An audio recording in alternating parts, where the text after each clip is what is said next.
once famously said that golf is deceptively simple and endlessly complicated. Have you ever wondered what it takes to become one of the greatest golfers in the world, or what goes on inside the ropes? Behind every successful golfer is their coach, who eludes the limelight more often than not.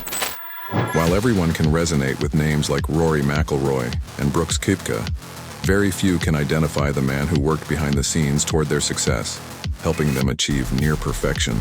Winning a PGA Tour event is no cakewalk, and today, we have a person who was instrumental behind 250-plus PGA Tour victories. From starting as a journeyman to becoming one of the most successful coaches in golf, Pete Cowen has dedicated his entire life to the sport, earning a spotless reputation in the process. Join us as we sit down with Cowen for an enriching conversation around golf, Tiger Woods, and the sport's promising yet disruptive future. Hello there, and welcome to the ES Fancast, stories from insiders for the fans. With the ES Fancast, we bring you an immersive and interactive interview experience that gets you, the fan, a peek inside the world of your favorite sports. And today we have someone who's worn multiple hats. He's been a professional golfer on the DP World Tour, earlier known as the European Tour, and is now a world-renowned golf coach. That is Pete Cowen, who played professional golf on the European circuit in the 1970s and early 80s, winning the Zambia Open in 1976. Since becoming a coach, he's also taught a lot of famous names in the sports. I'm talking Rory, I'm talking Brooks Koepka, just to name a few. Truly, Pete Cowen is among the most renowned names in the golf fraternity. Pete, welcome to the ES Fancast. Thank you so much for joining us. Well, that was a nice introduction, Noah. Thanks very much. More than I would have given myself. Hey, I just read off what they give me, man. But I think we could have even done more there.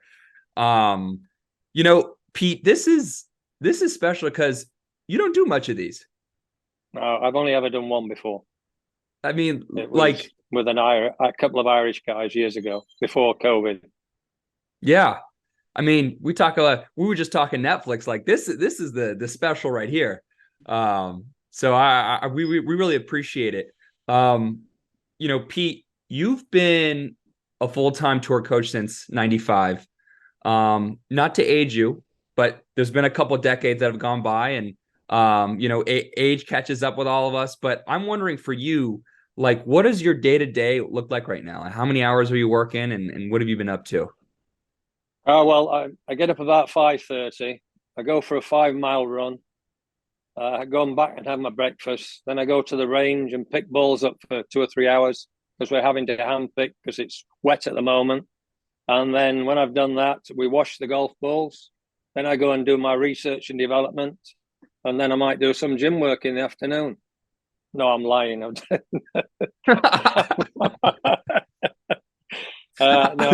I do pick golf balls up, though. That's for sure. The range is so wet at the moment, that we have to hand pick, and there's a lot of golf balls out there that needs to keep the range in business. I mean, you have a youthful spirit about yourself. So genuinely, I don't know which part you were lying about. Were you lying about the 5-mile run or lifting weights in the afternoon? Like, no, I do 10 miles. I do 10 miles. I under exaggerated there. I do about 10 miles. So every day? That's all right. Well, when I can. That is incredibly impressive. I think there's some guys that you coach that probably don't run that as long as much. They never run. They never run, and they certainly don't get up at 5:30. That's for sure. Oh my goodness! Yeah. Wow. So then I do a lot of my own research and development. I'll go out in the bunker and spend 3 hours in a bunker trying to improve my technique or trying to find a new technique.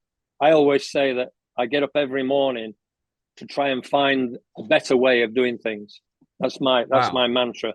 I get up every morning and I try and search, and obviously it's to do with golf because I'm involved in golf. So I'm always trying to find a better way of doing it. Wow. And are you doing, quote unquote, your research sun up to sundown, or have you tapered off the amount of hours you're working each day? No, I still do an awful lot of hours in it. I'll go out and do that because there's got to be. I always say there's got to be a better way, and it's up to me to find it. So wow. I've got to find it. I've got to be the one that finds it. I've certainly thought about the golf swing probably more than most. There's no doubt. As I say, I'm 72 years old, and I've been in the game, 55 years I've been in the game. Incredible. So, We'll definitely dive into sort of the technical aspects of your career in coaching. But like I got to ask you this first, man. So I want to learn a little bit more about your family and how they support you. Apparently, and we want to get our facts right, but you've been married to your wife for 48 years. I need some advice on relationship. I mean, that in itself is an accomplishment. How has the journey been with your family as they support you through your coaching career? well, my wife will tell you the only reason we've been married for 48 years is because we've only lived together for 3.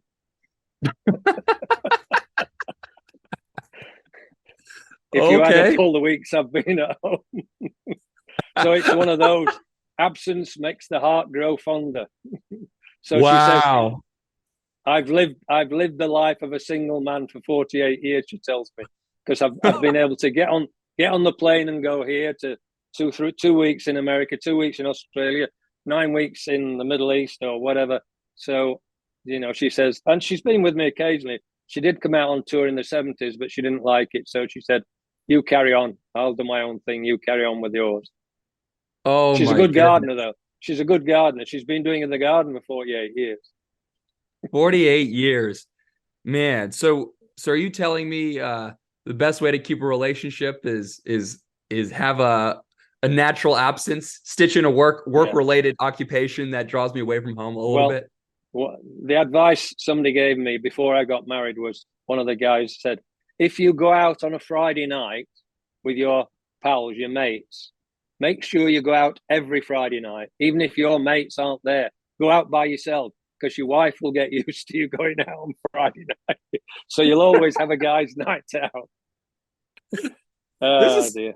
Wow. This is great wisdom. I mean, I feel like I'm a sponge right now, soaking it up. Pete, what are your kids up to right now? Are they helping you with your academy, or do you have them still golf? Yeah, they run the range. My daughter and my twin boys, they run the range. I gave them the range many years ago. So although I'm at the range quite often when I'm at home, they run the range day to day totally. And it's quite a busy little range. We've got Top Tracer on now, which is, gone wild. People love it. The Top Tracer, which is a mini version of Top Golf. All owned by Callaway, which obviously I'm an ambassador for Callaway. And somebody asked them a question, why Callaway instead of the other manufacturers? I said, well, the answer to that is they're great guys. The R&D is great. The product's great, and they're great people. So that's the reason I'm with Callaway. Absolutely. And I actually want to touch on Callaway in a little bit. So I'm excited to circle back to that. Pete, would you imagine, 10, 20 years ago that, if someone told you you would be working with the best people in the sport, Rory, Sergio, Koepka, and others, would you have called them crazy? Like, did you ever imagine this would be sort of your line of work? No, I was always interested in technique. And years ago, I went, and in the 70s, I went to an American coach. It was 1978 or 79, I think. And I went to this American coach hoping to get, more pearls of wisdom from them and, understanding the technique. And everybody thinks golf lessons are expensive now. But in the 70s, as I said, 78, 79. So it's 43 years ago, 44 years ago. It was $200 an hour then. Wow. 44 years ago. Wow. So it was a lot of money. And I had 10 lessons over a 2-week period, and it was $2,000 in 78. Yeah, that adds up. Yeah. Pete, is there, of all the elite players that you've coached, is there a professional player that you not regret, but like wish you had worked with earlier? Yeah, myself. Myself. I needed help and I didn't get it because I failed purely and simply on temperament. I had the worst temperament out there. I was a club thrower, smash clubs, and I couldn't accept, because I spent so many hours hitting balls, millions and millions of balls. I thought I didn't deserve to hit poor shots, and one poor shot could just set it off like that. And I couldn't accept it. I couldn't accept the poor shot. So that was the main reason. When I look back, and people say, well, as a coach, people say, why are people successful as coaches? And I always say, well, there's one thing, that if you should have succeeded and you failed, then that might make you a good coach, because you'll know why you failed. So that's why I say, and sometimes it's the guys that have failed that should have succeeded that become the great mentors, the great coaches. Because if you look at all the great players, they don't want to be coaches. They don't want to coach. They haven't got it in them to coach. They haven't got skin thick enough to coach. You need the skin of an elephant to actually coach golf to all these, top players, because it is very difficult. That's such a good point. You notice, like, I'm a basketball guy. I notice some of the best NBA coaches, some of the best coaches in baseball, football, they weren't the best players. Like, they played, but they didn't probably think to themselves they underachieved. And it's such a good point you bring up, because the very best players, they don't become legendary coaches. It's a good point that you make. No, well, I always said that. I said, that is the problem. I mean, you get somebody like Alex Ferguson obviously you call it soccer, we call it football over here, who's Man United, 19 Premiership titles. I mean, the answer to that is that he was the most successful, but he wasn't that successful as a player. But he actually understood, and his man management was brilliant. And that's what I do with the players. You've got to remember that I've given more players a roasting, or a bollocking, as we call it in UK. I've given them bollocking to actually make them win big tournaments, rather than giving them a good golf lesson. The first one I can remember was with Brooks at Erin Hills when he won his first tournament. I mean, I sat with him on the range on Tuesday, having watched him play 4 rounds at the St. Jude Classic the week before. I watched him, and his attitude was absolutely appalling. His shoulders down. It was embarrassing watching him walk around the golf course. So before he actually started the US Open the following week, I said to him, and Ricky, his caddy, I said, you need to come down to the range. I want to talk to you. So I sat them down by the short game area, the green, and I sat them down. And I stood up and pointed my finger, as the school teacher would. I was pointing my finger. And I said to Brooks, I said, with the attitude you had last week, you will win nothing. It was pathetic. I was embarrassed. Wow. So I gave him a proper roasting, proper bollock.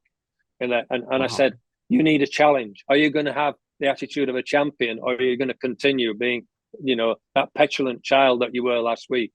He said, well, challenge me. I said, well, I'm challenging you now. Challenge you to go out and win this tournament. Wow. And obviously, he accepted the challenge. And I've only got one flag of Brooks at home. And on it, it's from Erin Hills, although he's won 5 majors in total. I've only got one flag, and on it, it says, thanks for the bollocking. I couldn't have won it without that. Wow. That's the only one I need. And I've done that with 4 major champions. The week before they won, I've given them a roasting, a bollocking, and they've won. So it was attitude. It was attitude that was missing. Wow.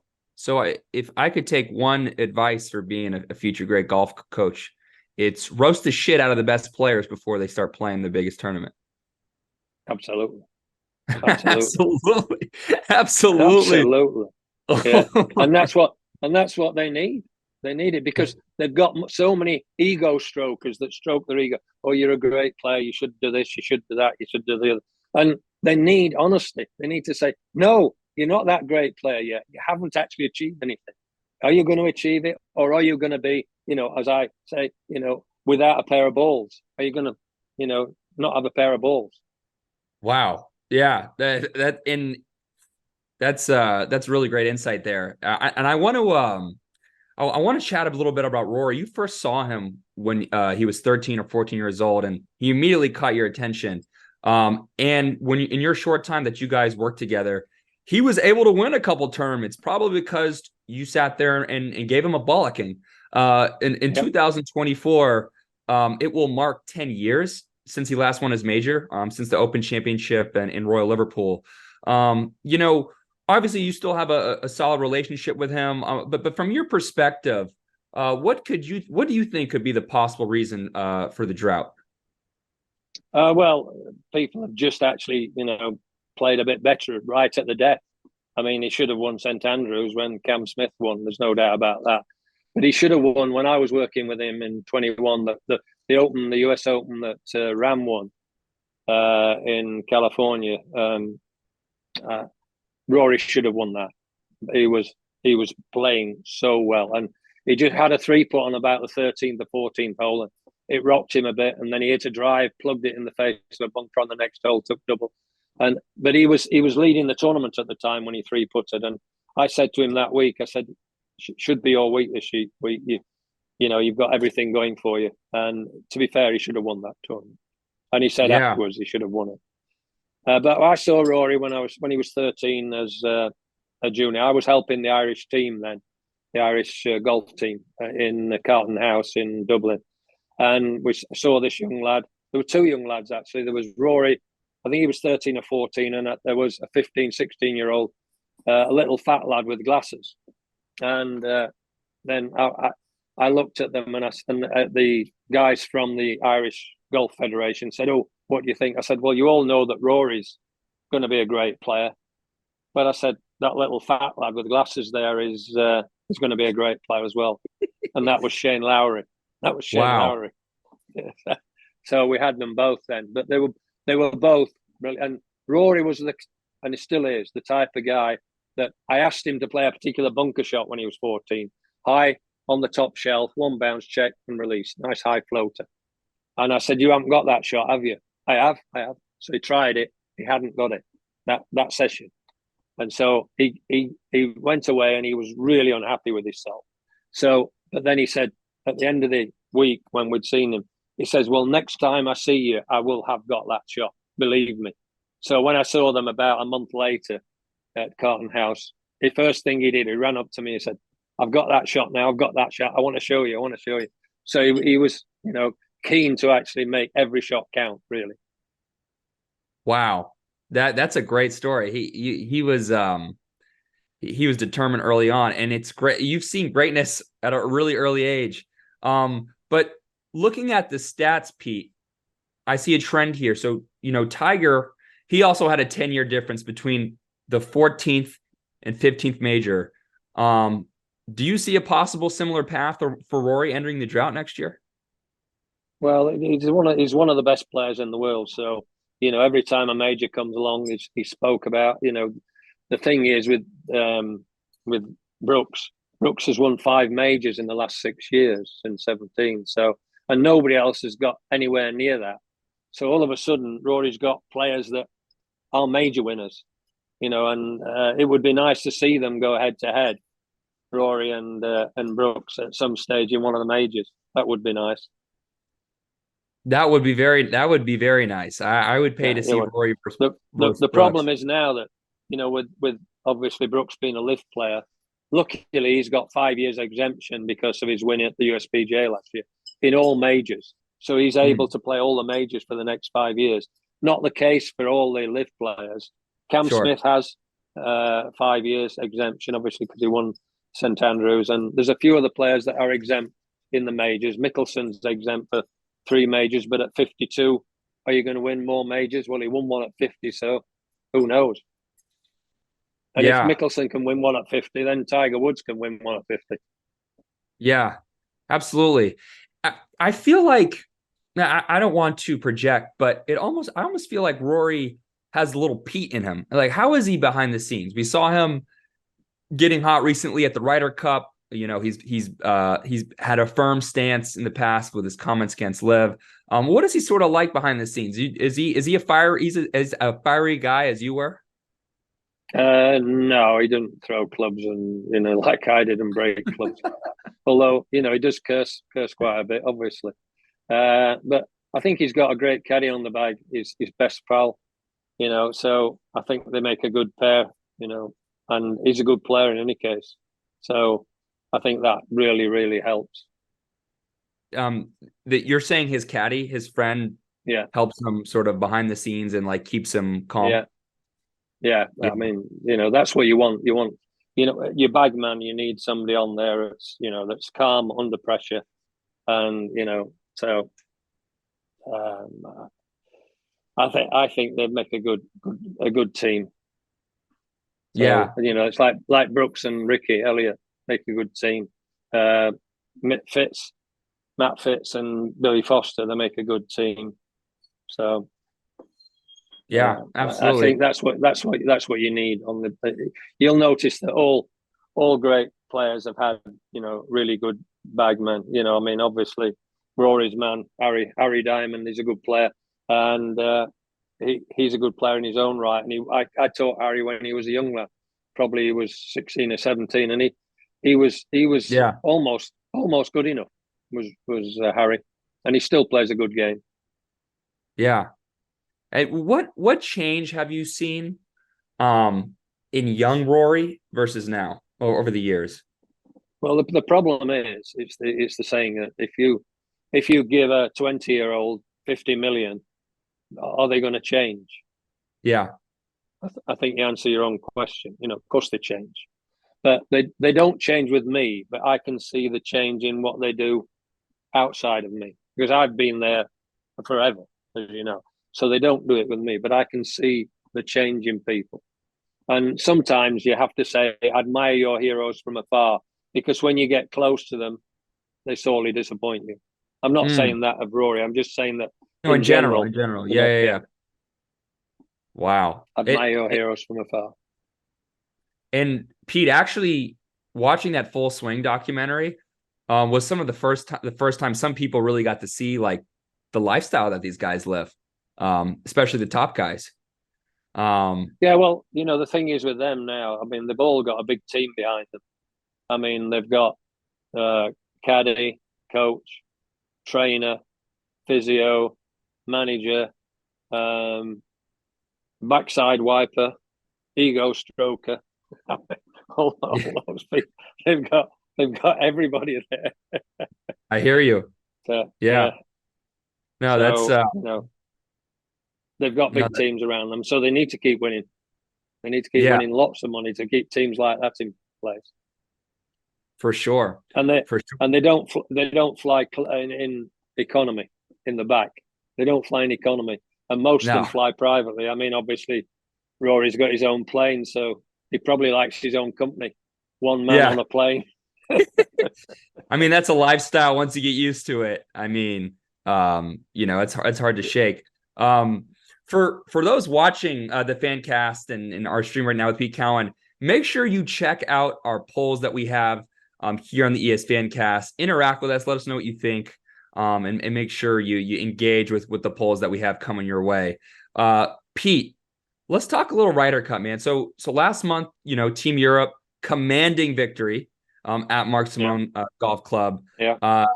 Team USA's defeat, pretty scrutinized, picked apart. What do you think went wrong with them in Roan? Well, apart from them playing poorly, getting the pairings wrong and putting poorly, they didn't do a lot wrong. Well, okay, that's back to your factual. That's your factual statement right there. Well, the thing is, everybody says, well, did they have good team environment? Well, Ricky said the team themselves. Ricky Elliott was Brooks. He said the team themselves in the team room were brilliant with each other. So, it wasn't particularly that anybody fell out with anybody. It wasn't that. So, they just didn't play as well as the Europeans, and they didn't put as well. And obviously, the pairings weren't as good as they should have been. It's always getting the pairings right in the Ryder Cup. Getting those pairings right on the first day. That's really key. Yeah. I mean, they nearly got wiped out the first day. So I know. No, it was it was an easy win. I felt like for it got a bit closer on the Sunday. At one time it got a bit close, but I mean, with the singles, the US are always a little bit stronger in the singles because Yeah. they never really play team events, whereas our lads, they play practice rounds together, they live in the same hotels and what have you, so they get to know each other pretty well, our team, and they'll most of them, are friends, so they have that camaraderie. So that's why Europe's done so well. I mean, I've Yeah. coached what 7 of the last 8 Ryder Cup captains, so I know, the players when they were players, I coached them. So 7 of the last 8 Ryder Cup captains I've coached.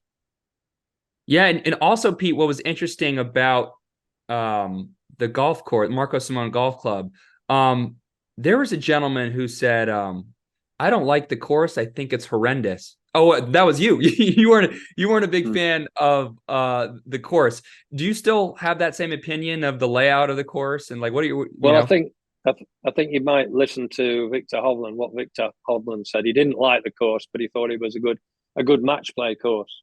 Well, a good golf course should be playable by everybody, and that course, particularly for average golfers, was not a course for average golfers. But great courses, that they are. You get Birkdale, a 15 handicap player can play around Birkdale and quite enjoy it. But Yeah, a 15 handicap play around there would, so it was obviously built just for a stadium course, sure. which obviously they had their Ryder Cup in mind and they got it. And it was tough on the cat. You said it would be tough on the caddies, right? Throughout the couple of days. You could see that they had small bags. If you noticed, they had small bags. the caddies in the morning told the golfers, like, do you really need this club? Do you really? Exactly. It's going to be warm out there. Let's take the small bag. You only need the clubs. You don't need anything else. Yeah, no, absolutely. And one of the storylines that we saw there, for lack of a better term, Hatgate. We saw that Patrick Cantlay of the U.S. There was rumors that he wanted to be paid for playing in the Ryder Cup. He didn't wear the Team USA hat. He said it didn't fit.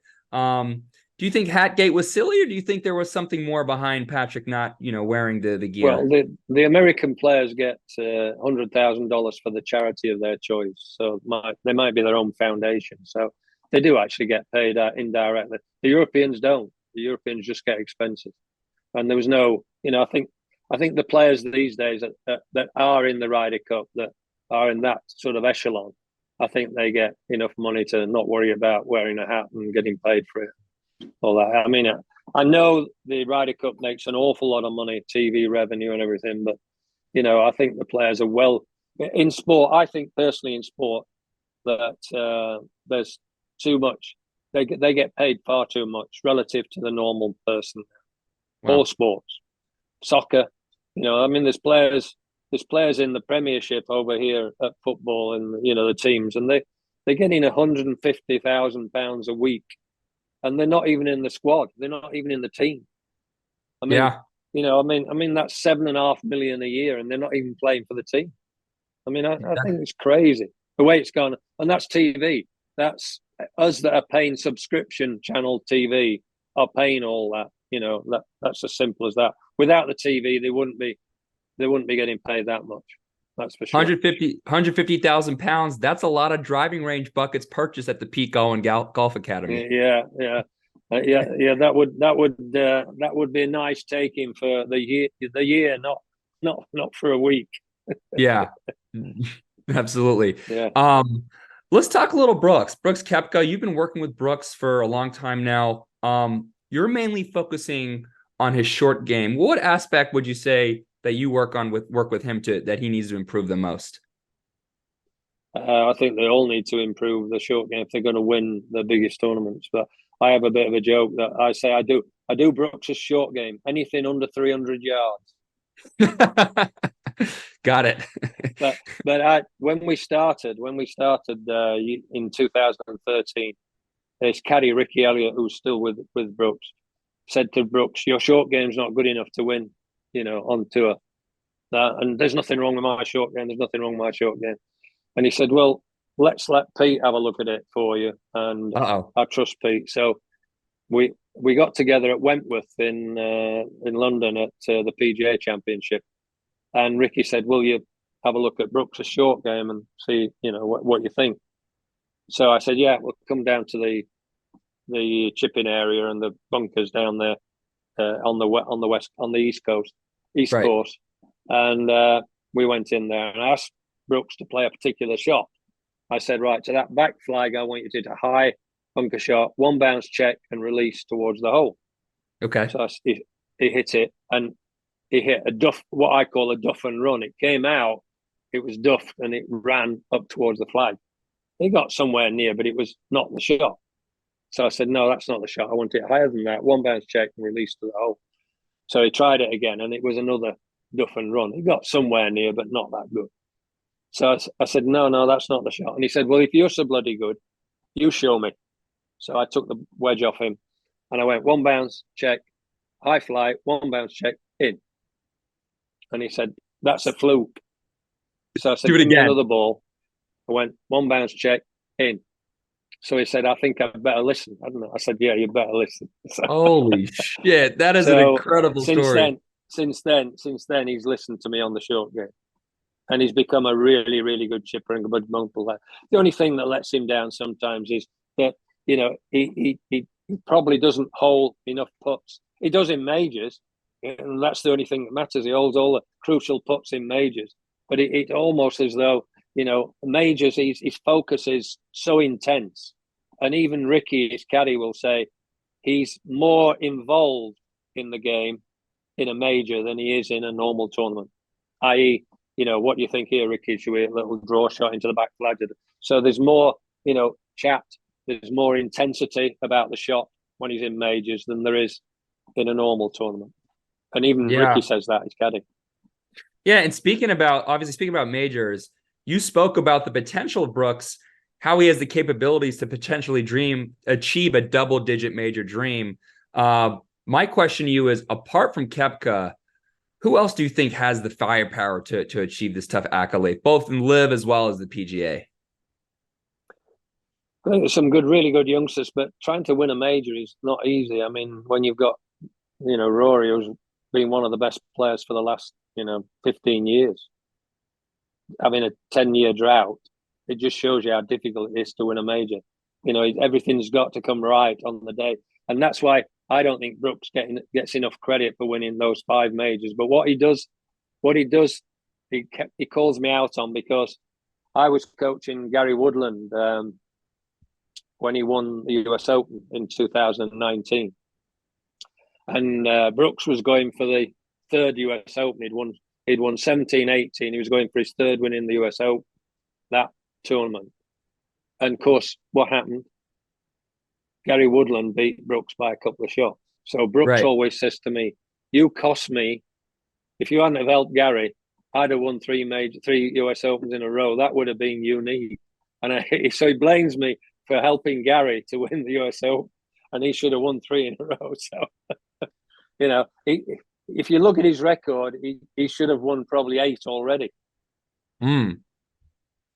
Hey, I mean, so his mantra is 5 and counting. Seems like a great way to help ensure winning more majors is to make sure Pete Cowen doesn't coach your opponents. Well, that's funny that because there's no end of times. I mean, but I was actually coaching Gary full time then, Gary Woodland full time. So, I've got in the past, I've given a few players, advice at the beginning of a tournament because I like them. I don't particularly coach them, but they've asked me at the beginning of the week, "Just have a look at my swing, will you, Pete? I'm struggling at the moment." And I remember doing it with Adam. I remember doing it with Adam Scott in the Swedish Open in Malmo. And Adam at the beginning of the week said, "I'm really struggling. Can you just have a look at me?" I said, "Yeah," because I've been friendly with Adam for years. So of course I helped Adam for a couple of hours on the Monday, and I kept asking him, "How's it going? How's it going?" And by Wednesday, he says, "Yeah, it's going pretty good." So that week, what happened? Adam Scott won. But the worst thing about that? The worst thing about that is the 2 players that finished joint second were both my players. Oh my goodness. I knew it was that.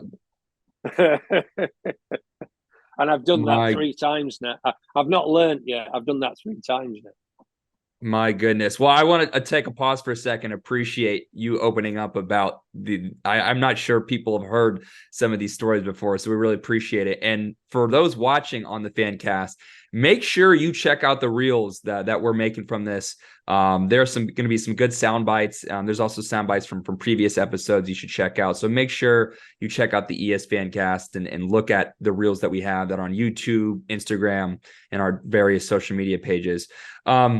Pete, it feels like we're at an inflection point in golf in a couple ways, and particularly two big pieces here. New golf leagues combined with the new technology that's seeping into the sports. You've witnessed the ups and downs of live golf in the past few years. Obviously, they created a platform that directly competes with the PGA Tour. Now we have the introduction of the TGL. Do you think Liv has something to worry about? Well, no, because they've got the best players playing in every tournament. It's not just they can't, it's like the PGA Tour. They don't have the best players playing in every tournament. Although now they've got the designated events that they've got to play in. They can only miss one. So the Liv players play, every week, and they're competing against good players every week. I mean, when you look at the players in the Liv, you have to say, well, to say that Dustin Johnson is 150th on the world rankings is a joke. To say that Bryson DeChambeau is 155th is a joke, really. So the world rankings aren't the world rankings anymore, and the top players aren't. But Liv has got those players. I mean, when DeChambeau shoots 58 on a course that the PGA Tour had been playing year on year out, and nobody had ever got close to doing that. Well, yeah, it just shows you the quality of the players that Liv have got. And it's a shame that they can't live together, because they need to come together, and they need to actually, the best players need, for the sake of golf, they need to come together, and they need to get world ranking points back and just find out who the best players really, really are. Otherwise, the fan is getting shortchanged. yeah. I mean, if somebody came to me and they said, I've got $2 billion to invest in your sport, I'd be talking to them if I was in charge of any sport. Yeah. So it needs a conversation. Absolutely. Liv was very disruptive when it first, emerged, and it changed the way people looked at the game of golf. 10 years ago, Pete, let's go back 10 years ago. If someone were to tell you about Liv Golf and TGL, would you have believed them, or do you think they were crazy? Well, 20 years ago, I said that golf should change a little bit. I said that it should be more of a team sport, i.e. you can have 10 players playing for New York City, 10 players playing for LA, 10 players playing for London, 10 players playing for Madrid, 10 players. I told this to the people at the head at the top. I said, then all of a sudden there's interest, because every weekend it's Manchester against LA, LA against New York, Dallas against whatever, Phoenix or whatever. And you could have, 20 teams of 10 players and interacting, and that would be 200 players. That would be 200 players. Then you would get 200 of the best players playing in your league, and that could be at the end of a season, or it could be, towards the start of the season. It didn't have to be, them and us. It didn't have to be. But wouldn't you think I broached that subject 20 years ago? Wouldn't you think that would damper sort of the individual brands that are being built through golf? Like if Tiger Woods played on the LA team, do you think he would be? It would be an addition to. It would be an addition. You could have 20 tournaments where the top 100 of those players in the teams get together and play the majors, or or designated events, and then the rest of the season they play the team events. So you could have them playing 20 tournaments, and then you could have them playing 10 tournaments for the team or whatever. Interesting. 20 years ago, wow. It would have worked. Because golf is the most boring sport to watch on TV. I'm a golf nut, and it's boring. But the one thing coming from you, that's a big statement, and I tend to agree. But and when I look at the Liv, they're saying that the average age of people watching live golf tournaments is early 30s. The average people watching US Tour, the PGA Tour, is early 60s. So it's a different clientele. It's a different market. So you've got people for different markets. And when you go to a live tournament, there's not people saying, shh, shh, shh. None of that. People are still on the phone because there's music playing all the time. So they don't have to shush, don't know that. They're very respectful of the crowd, but, they don't need to, be told to put the phone down and be quiet all the time. Well, I think that sort of brings up a bigger point that we're seeing in golf and baseball as well. These are two sports that there's just been a ton of unwritten rules and people asking, not asking, but it's kind of like, okay, why is it done this way? And it feels like it's becoming more modernized to appeal to a bigger market.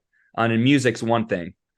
And we just talked about, so you said 20 years ago, you made this claim you wanted to see some changes. What is do you have a prediction of what could happen to the sport 10 years from now? Well, they're all saying that there's going to be like esports. I mean, the Swiss Open this year at Cron-sur-Sierre, they had a guy there that won on a simulator. He won on a simulator and he got a place in the tournament. He didn't do very well, but he won. He shot, I don't know what course they were playing, Pebble Beach or something on the simulator, and he shot a low score on the simulator. Right. So he was then allowed. But I think they had 4 players that had done really well on the simulator, and they had to play a playoff at the same course, Cron-sur-Sierre, on the Wednesday. I think, no, it wasn't. It was on the Tuesday or Monday or Tuesday. And they had to play a playoff where one player got a place in the tournament, 1 out of the 4. But the criteria was that they had to be able to shoot 77 or less. Yeah. Nah, they didn't. The guy didn't do any good. Yeah. No, for sure.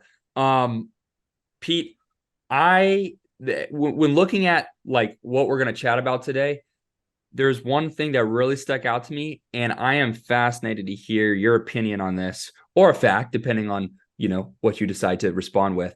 But we got to talk about the golf rollback potential. There's been this long-standing debate about golf ball rollback. Reportedly, it's introduced to reduce the golfer's distance. As we're seeing these days, the guys of Brooks, Bryson, you just slamming the ball 300 plus yards, humongous drives. But the golf rollback is to ensure that, for the pros, the drives are lessening. It's gotten backlash from the fans. The PGA Tour, Tiger Woods has spoken up about it. What is your opinion on the golf ball rollback? I don't think it will happen. I think it's too expensive for the companies. I think it's far too expensive. Plus the fact that when spectators go to watch a tournament, they're not going to watch somebody hold a 3-foot putt. That's for sure. Which is the same value as a 350-yard drive. What are they going to watch? What are the fans going to watch? They don't go and watch the putting. They go and watch somebody. Oh, did you see where he hit it on this hole and that hole and the other? So, that one. But the golf ball is governed in any case. The golf ball is already governed. It's governed at a certain speed, foot per second at X mile an hour. So it's already governed. They can't, and the clubs are already governed. They can't go. It's just that the athlete has got better. The athlete's got an awful lot better. The equipment's got an awful lot better. That's unfortunately that's what's called progress. As much as you don't like it, fine. Yeah. If you want to roll it back, go back to Persimmon Woods and Balata balls, and I guarantee you they won't be hitting it 350 yards. I guarantee you. Don't matter how good athletes they are. So roll it back with the club and the Balata ball. Go back. This might not be the perfect analogy, Pete, but I almost liken this situation to let's raise the basketball hoop in the NBA to 11 or 12 feet because the players are starting to jump higher. Yeah, I mean, it just absolutely. doesn't make that much sense to me. No, it doesn't. Unfortunately, it's what's called progress. They're just better. They're just getting better. And you have to accept it. As you get older, people get better. Yeah. The youngsters, you see the youngsters coming now, they're all good. They're all good. I mean, I've got a grandson at a college in America. He's in between Tampa and Orlando, Florida Southern. And he said, the kids at the universities, they're all 6'5", 6'6", and they hit the ball miles. So I mean, when you look at that, that's what's coming. It's what's coming. It feels like if they knew the fans, I mean, to your point, the fans want to see the big drives. They want to be wowed by ball placement. What do you think is the motive behind pushing this rollback? Well, I think obviously the amount of land you need to build golf courses these days, and the water that's needed to water them, and you get courses that like Hilton Head, which is not a long course, but that already they rolled back there because they can't hit driver on every hole because of the designer. So you get your designer to design courses like that more often, which the pros have to play a little bit more conservatively and correctly and placement wise, rather than just standing up there and hitting it as hard as they can. I mean, they've just had a tournament there where Tiger Woods built his new course in, I think it was Mexico last week, and the fairways were that wide that everybody was just hitting the ball 320, 330 yards, consistently. So, yeah. And they weren't missing any fairways because they were so wide.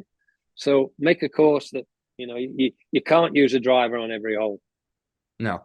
If you want to that's a rollback. Yeah, no, exactly. And I appreciate your stance there. For those watching, make sure that you check out some of our previous episodes as well. If you like our conversation currently with Pete, we've had some amazing conversations with the likes of Tristan Kennedy, Kai Wu, Mia St. John, Adam Wilkes, and some other amazing folks. So make sure you check out previous episodes here on the ES Fancast. They can be found on YouTube and on Essentially Sports. Pete, let's talk compartmentalization. There's been a huge buzz about it lately in golf. The different parts of a swing. I'm a casual golfer. I need to get my my short game better, but also can always work on my driving. Can you explain to us what compartmentalization is in the sport and sort of how you think about it? Well, I mean, there's only really in golf. There's a great driver of the ball, great iron player, great wedge player, great bunker player, great putter. So if those are the compartments, but if you want the mental compartment, I would say there's one book to read: mental compartmentalization. Compartmentalization. It's the chimp paradox, which is Steve Peters, and that tells you that you've got to get the brain in the right gear and get. But there are always going to be guys that drive the ball great. There are always going to be great iron players. There are always going to be you can mention one. Rory's a great driver of the ball. Xander Schauffele is a great putter. You can go on mentioning each player. But you want a one player that's got all those things together, and then you've got possibly the best player in the world, and that's what Tiger Woods was at his peak. He was the best at all those. Yeah, who do you think is the best right now with this sort of idea of compartmentalization? Is it Rory? Is it Brooks? Is it like they have different combinations? Or you see someone else who implements this better? Well, they've all got the strengths and they've all got the weaknesses. But as I said, during majors, Brooks doesn't seem to have any weaknesses. They all disappear. Yeah. And obviously, players talk about that's why he's won 5 in 6 years. And then they talk about Rory, not having a great wedge game and not putting as well as he should. And that's unfortunately a fact of the stats that people, and people read the stats and look at the stats. There's so many stats these days that you can look at each component part of the swing and say, well, he's brilliant at that. So you look at it, and you've got to really remember that you've got to work on your weaknesses, but don't forget your strengths. Yeah, absolutely. Absolutely. And Pete, you're talking to us right now from your golf academy, the Pete Cowen Golf Academy. How do you think your academy, talk a little about, what you guys are up to and how have you helped sort of junior golfers around the world, especially in the UK? Well, we have at our academy, we run 10 tournaments for kids a year. For the kids that are young, really youngsters, they play 9 holes on a shortened courses, and we have 10 of those a year. That's sponsored by me and Callaway. And then we have 4 majors for the better players on really good golf courses. So at the moment, we've got 14 tournaments running for kids that I and Callaway sponsor here. And we have Saturday morning for the kids, Monday night for the kids, and Tuesday night for the kids. So we do an awful lot for the kids in the local area. Luckily, we get an awful lot of good kids coming through those academy nights and days. The secret is out. They know if they really want to improve their game, and we don't. Everybody says that everybody is growing the game. When I look around it, I see them growing the game at the top end. I don't see the growth at the game at the bottom end. So what I mean by that is that the people like the R&A and the USGA and they help people that are already in golf. We want to find those that we're going to miss that aren't in golf, and that's why we have these really young kids playing golf and enjoying it, and we're bringing them on. And then the R&A and the USGA might say, well, we've helped them but you didn't help them at the beginning. There's no help. There's no help at the bottom. Me and Callaway sponsor all our tournaments. There's a cost involved. Sure. Yeah. Nobody else helps us. Yeah. No, and it's much. I'm sure it's much appreciated within the community and for junior golfers who know about the academy. And speaking of junior golfers, I'm curious to pick your brain here. Charlie Woods, like Tiger Woods' son, has picked up wins in junior golf events. Obviously, being the son of Tiger, you face this unnatural amount of pressure. For a junior golfer like Charlie, do you think the expectations on him are unhealthy? Is that what's actually going to make him great later on in life? Did you feel the same that like Rory and Shane Lowry experienced that same pressure? What are your thoughts on this pressure as at that age? Well, I mean, again, that's people's opinions. A lot of people would have opinions on how you actually bring your own child up, and like pushy parents or people that just say, "Well, make your own way, son or daughter," and don't really give them much help, and they just make their own way. But again, is it an opinion? The young lad's got a lot of pressure on him because of his father. But there again, there's been, Jack Nicklaus has, kids, and they had an awful lot of pressure on them because two of them were professional golfers and they didn't quite make it. Gary Blair's son was a professional player. So, the answer to that is that, just because you've got a great father that's a great player, it doesn't guarantee, that your son's, but he looks a real good player. And at 14, that's all you can say. You can't say any more than that. Who knows? We've not got crystal ball. But what they will say is that if he keeps progressing and wins all those junior tournaments that his dad won and everything, you'd have to say that, what a great chance he's got at the professional level. But we'll see.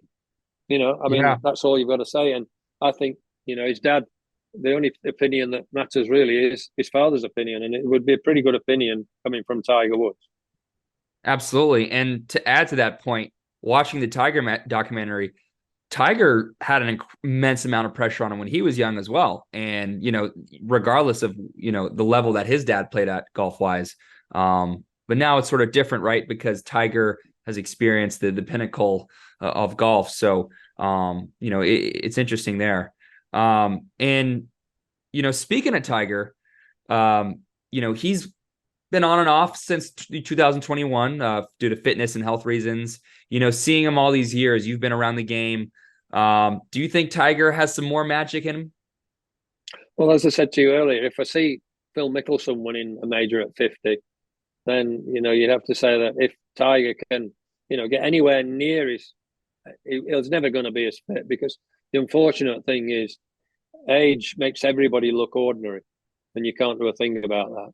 And you look at him, he's far from ordinary, but age does take its toll on everybody.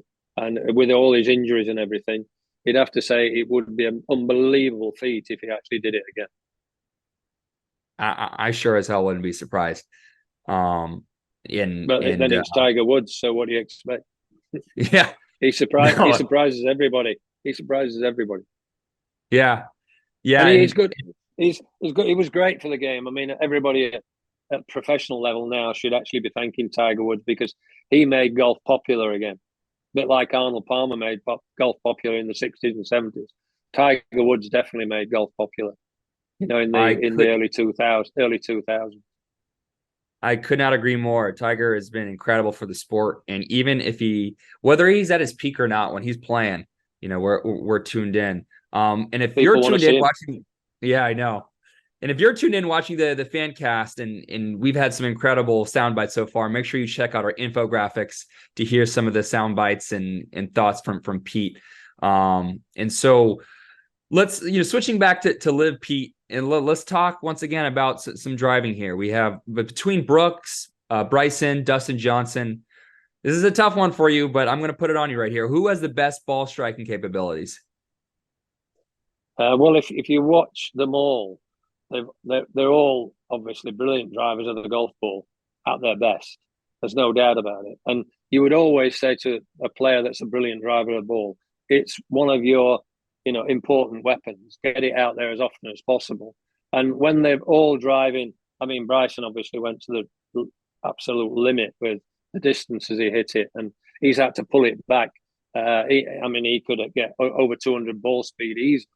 But he's actually knows this, had to drag it back to about 185, 190 to keep it under control. So they're not hitting flat out all the time. And I know that Brooks very often will play a tournament where it's just a fairway finder, a fairway finder, a fairway finder, if the course demands. And then all of a sudden, he'll get one out and he'll say, this drive, I need to really, push it. And they'll do it. So each one, but when I watch Dustin drive, when he's at his best with a driver, he was incredible, driving the ball. But then they're all incredible when you get to that level. Yeah, for sure. I mean, very diplomatic answer there. Yeah, it is. Yeah, Brooks is still the best player. He's won the most majors. He's won the most majors. Yeah, objectively speaking, absolutely. Yeah, factual. Yeah, factual. Pete, I need to hear from you your Mount Rushmore of golf. Who are you putting on your Mount Rushmore of golf, and why? I think it's got to be Henrik Stenson, really, because when I started with Henrik in 2001, Henrik he couldn't keep the ball on the golf course. He was horrendous. He was a basket case. He really was a basket case. His technique was terrible, and he'd lost all confidence in himself. I mean, he could hit 100 yards right, 100 yards left when nobody knew where it was going to go. That sounds like my swing. Really, that was a total rebuild that took us probably 2.5 years, and then obviously from then he went on and he's won everything now. So he won the Players Championship, Autograph. He won the FedEx. He won the race to Dubai in the same year as the FedEx. He won the Open 16. He's done everything there is in golf. He's played great in the Ryder Cup. So, from the beginnings that we had and the raw material that we had, we didn't have much raw material other than the person. And he's a great person, Henrik. Okay. Henrik Stenson. Who else you got?